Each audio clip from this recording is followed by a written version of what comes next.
Upang muling patunayan ang galing at talento ng mga Pilipino pagdating sa sining, muling inilunsad sa pang-apat na taon ang Manila Art 2012. Ang detalye mula kay Christine Zulueta.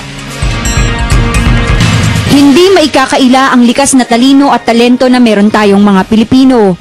Maging sa larangan nga ng sining ay tiyak ang pamamayagpag ng lahing Pinoy. Di batid ng marami sa atin, pero ang likhang sining ng ilang mga Pinoy artist natin ay umaani na ng popularidad sa iba't ibang panig ng bansa at patuloy lang na tinatangkilik ng maraming dayuhan.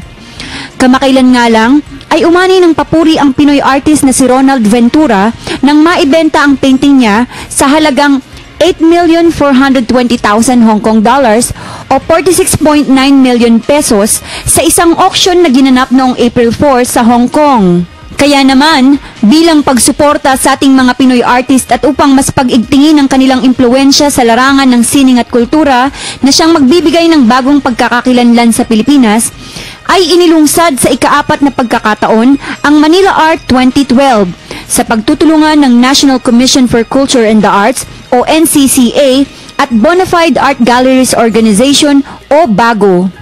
Manila Art was started 4 years ago as an initiative of some people within the NCCA.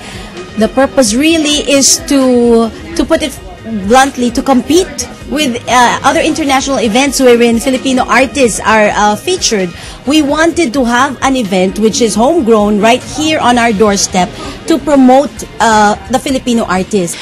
Kabilang din ang ilan sa mga kilalang personalidad na sumusuporta sa layunin ng Manila Art. Kagaya na lang kay Senator Sonny Angara na isa palang art enthusiast. Importante po yung kultura at art dahil unang-una, yan ang bumubuo po ng ating identidad or national identity. Kaya tayo watak-watak dahil hindi natin pinapahalaga ang ating kasaysayan, hindi natin pinapahalaga ang ating kultura. So dapat ipagmalaki natin yan. At pangalawa, selling point din yan sa buong mundo. Ang Manila Art 2012 ay isang bigating art fair na nilahukan ng 46 galleries na siyang magre-representa sa mahigit 400 Pinoy artists at sa kanilang work of art na maaari ding mabili sa tamang halaga. Tampok din ang visual art ng mga kilalang Pinoy artists na katulad ni Ronald Ventura, Rodel Tapaya, Onib Olmedo, Marcel Antonio, Emmanuel Garibay, Vincent De Pio at marami pang iba. Because we want more people to take notice.